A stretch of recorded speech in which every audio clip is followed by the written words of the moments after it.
हम एक और आयत पढ़ेंगे, यूहन्ना 15 बाब उसकी 16 से। तो यहाँ पे लिखा है,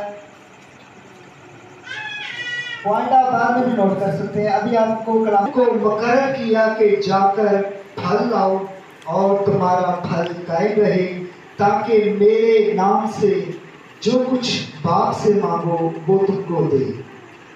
मैं तुमको इन बातों का हुक्म इसलिए देता हूँ कि तुम आप लोगों ने करना है, क्योंकि आप चुने हुए लोग हो।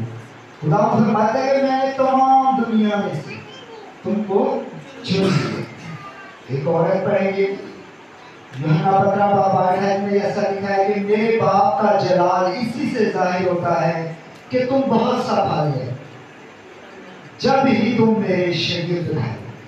तो कैच के मिलाते आप उसके शागिर्द नहीं थे।